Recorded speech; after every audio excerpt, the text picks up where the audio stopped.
जारी है। रूस ने लवीव पर दागी है विनाशक मिसाइल अटैक से लवीव में तबाही और लवीव पर क्रूज मिसाइल से अटैक और अहम ठिकानों पर रूस ने हमला किया है। लगातार देखिए एक के बाद एक हमले की जानकारी सामने आ रही है, यानी कि रूस किसी भी तरीके से पीछे हटने को तैयार नजर नहीं आ रहा है और लगातार हमले हो रहे हैं। यूक्रेन पर रूस ने एक बार फिर से हमला किया है और बारूदी हमला, जिससे काफी तबाही वहां पर मची है। मिसाइल अटैक से लवीव में तबाही की तस्वीरें एक बार फिर से सामने आई है। लवीव पर क्रूज मिसाइल से अटैक रूस की तरफ से किया गया है और अहम ठिकानों को निशाना बनाया गया है और बारूदी प्रहार के बाद यूक्रेन एक बार फिर से दहलता हुआ नजर आ रहा है। और लगातार देखिए जिस तरीके से एक के बाद एक हमले हो रहे हैं यूक्रेन में, इससे कहीं ना कहीं यूक्रेन की स्थिति और भी ज्यादा भयावह नजर आ रही है। अजय जांडियाल हमारे साथ तमाम जानकारी के साथ जुड़ चुके हैं। अजय, एक बार फिर से यूक्रेन ने हमला किया है, कितना नुकसान और किन जगहों को निशाना बनाया गया है रूस की तरफ से?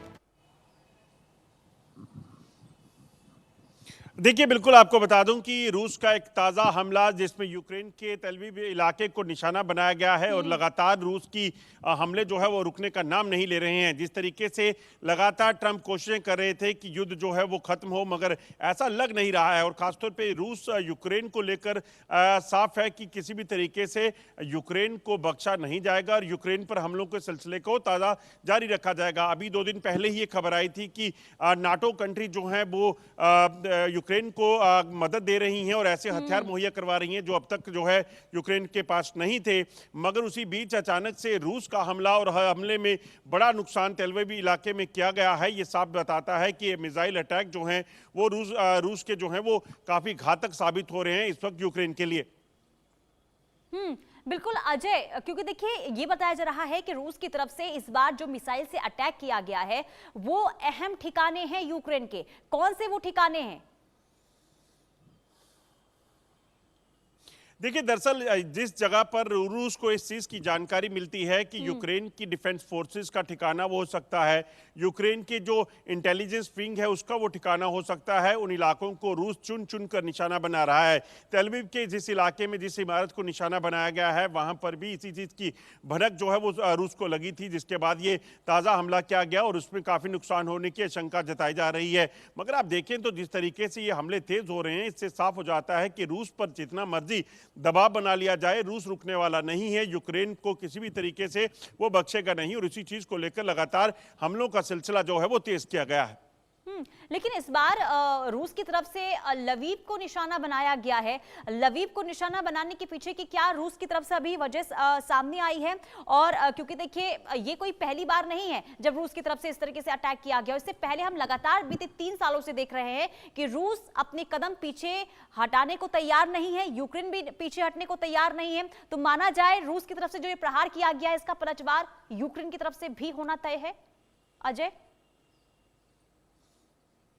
देखिए, बिल्कुल आप सही कह रही हैं। जिस तरीके से अगर आप देखें तो लगातार हमले हुए हैं, ये पहला मौका नहीं है। पिछले 3 सालों का वक्त हो चला है जब रशिया और यूक्रेन की जंग चल रही है और उसमें रूस की तरफ से तमाम वो इलाके टारगेट किए गए हैं, लवीव हो, तेलवीव हो या बाकी इलाके, उनको निशाना बनाया गया है। जैसा मैंने पहले कहा कि लवीव के इस इलाके में जो है उनको एक खबर मिली थी कि वहाँ पर सुरक्षा जो डिफेंस के और इंटेलिजेंस विंग के जो इनके आला अधिकारी हैं वो छुपे हुए हैं और उन्हीं को लेकर जो है वो लगातार हमले भी चल रहे हैं। वहीं अगर बात की जाए तो इस हमले के बाद कहीं ना कहीं यूक्रेन जो है वो अब अपनी तरफ से जवाबी कार्रवाई कर सकता है, क्योंकि नाटो कंट्रीज की तरफ से, अमेरिका की तरफ से पूरा समर्थन जो है वो यूक्रेन को मिला हुआ है और ऐसे में जो ताज़ा हथियारों का जखीरा उनके पास पहुंचा है उसका इस्तेमाल कहीं ना कहीं तो किया जाएगा। तो ऐसे में जिस तरीके से दोनों तरफ से जंग का ऐलान किया गया है और यूक्रेन को नाटो कंट्रीज की मदद मिल रही है, उससे साफ हो जाता है कि किसी भी तरीके से यूक्रेन अभी जो है वो रुकने वाला नहीं है।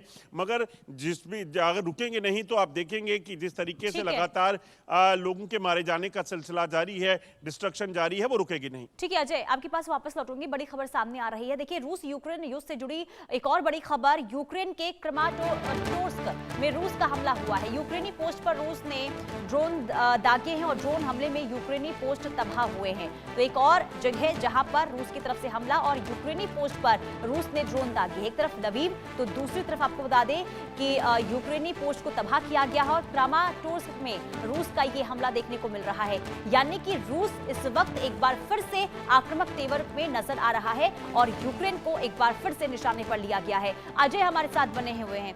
अजय, लगातार हमले, और देखिए इस बार एक तरफ लवीव की हमने खबर दिखाई, वहां पर हमले, और दूसरी जगह पर भी रूस की तरफ से हमला किया गया। इस बार ड्रोन का इस्तेमाल किया गया, यानी कि ड्रोन दागे गए हैं यूक्रेनी पोस्ट पर। देखिए, बिल्कुल आपको बता दूं कि ये जो जंग चल रही है इसमें सबसे ज्यादा इस्तेमाल जो है वो ड्रोन और मिसाइल्स का हुआ है। लबीब के साथ साथ कोंस्ट्रोक के इलाके में भी जो है वो हमला किया गया है। 3 मुख्य इलाके हैं जहां पर बड़ा नुकसान जो है होने की आशंका जताई गई है, जिसमें लबीब भी और ट्रोंस्को भी शामिल है। और उसमें आपको बता दूं कि ये जो हमले किए जा रहे हैं, इससे एक चीज़ बड़ी साफ हो जाती है कि रशिया उन ठिकानों को खासतौर पर निशाना बना रहा है जहां पर यूक्रेन की फौज या यूक्रेन के फौज के आला अधिकारी और इंटेलिजेंस विंग के अफसरों की तैनाती है। और खासतौर पे आपको बता दूं कि जहां पर भी रूस की खुफिया एजेंसी अगर ये जानकारी दे रही है कि इस इलाके में कोई ऐसा जो प्लानिंग का अड्डा बना हुआ है, तो उन इलाकों को खासतौर पे टारगेट किया जाता है। दरअसल अगर आप देखें तो यूक्रेन में ने जब रूस पर अंदर जाकर, रूस के अंदर बैठकर वहां पर ड्रोन हमले किए थे, उसके बाद से रणनीति को बदला गया है और रूस ने इस चीज को प्लान किया है कि वो किसी भी तरीके से जब वो निशाना बनाएगा यूक्रेन को, उसको तो बनाएगा ही जो मुख्य ठिकाने हैं, मगर उसके साथ साथ अगर रूस के खिलाफ कोई साजिश रचने का खबर उसके पास आती है इंटेलिजेंस से, तो उसके खिलाफ भी कार्रवाई करके उन ठिकानों को एडवांस में टारगेट करेगा ताकि उनकी प्लानिंग को रोका जा सके। और अजय, ये माना जाए रूस का ये जो पलटवार कहे या फिर जो हमला है वो इसलिए बढ़ गया क्योंकि नाटो की तरफ से मदद देने का ऐलान किया गया है, अमेरिका की तरफ से मदद देने का ऐलान किया गया है। तो माना जाए यही वजह है रूस लगातार अब हमले एक के बाद एक करता हुआ यूक्रेन पर। देखिए, बिल्कुल अगर आप देखें तो रूस की तरफ से कई बार बातचीत का सिलसिला शुरू हुआ। अमेरिका की तरफ से ट्रंप जो है उसमें मीडिएशन कर रहे थे, मगर जब अगर आप देखें तो ज़ेलेंस्की जब इस चीज़ को नहीं माने तो उसके बाद रूस बड़ा एडमेंट हो गया और रूस ने साफ कर दिया कि अब बातचीत नहीं होगी, अब सिर्फ और सिर्फ फैसला होगा और ये जंग जो है वो फैसले की जंग है। वहीं दूसरी तरफ अगर आप देखें तो यूक्रेन को जिस तरीके से अमेरिका और नाटो कंट्रीज की मदद मिल रही है, लगातार हथियार मिल रहे हैं, तो यूक्रेन भी लगातार जंग में उतरा हुआ है और जंग हारने की जो है वो चाहत अब ज़ेलेंस्की में नहीं रही। और अगर ज़ेलेंस्की बातचीत के लिए तैयार हो जाएं तो शायद रूस और यूक्रेन के बीच की जंग जो है अभी रुक गई होती, मगर शायद नाटो कंट्रीज की तरफ से मदद मिल रही है। ऐसे में अमेरिका उसके साथ खड़ा है तो उसे लगता है कि मैं इस जंग में बना रहूंगा। मगर ये देखना ये जरूरी है एक शासक के लिए कि उसके देश के कितने लोगों की मौत अभी तक हो चुकी है। जिस तरीके से तबाही का मंजर लगातार यूक्रेन में बना हुआ है, उसके बाद उस देश को वापस पटरी में लौटने के लिए सालों लग जाएंगे। बिल्कुल। और देखिए अजय, जब ये इस युद्ध की शुरुआत हुई थी, जब जंग की शुरुआत हुई थी, तब ऐसा माना जा रहा था कि यूक्रेन एक छोटा देश जो ताकतवर रूस के सामने कहीं ना कहीं घुटने टेक देगा। लेकिन 3 साल बीत चुके हैं, ये जंग लगातार आगे बढ़ती हुई नजर आ रही है और जिस तरीके से बातचीत की बात हो रही है, यूक्रेन लगातार देखिए जिस तरीके से हमले कर रहा है, लेकिन ज़ेलेंस्की आखिर बातचीत करने को तैयार क्यों नहीं हो रहे हैं? इसके पीछे की वजह किस तरीके से समझा जाए? क्योंकि देखिए छोटा देश उसे माना जाता रहा है और दूसरी तरफ रूस अपनी ताकत भी हमले के जरिए दिखाता रहा है, लेकिन आखिर दोनों देशों के बीच बातचीत क्यों नहीं हो पा रही है? बातचीत से कोई हल क्यों नहीं निकल पा रहा है और ज़ेलेंस्की अपनी बातों पर अडिग क्यों है?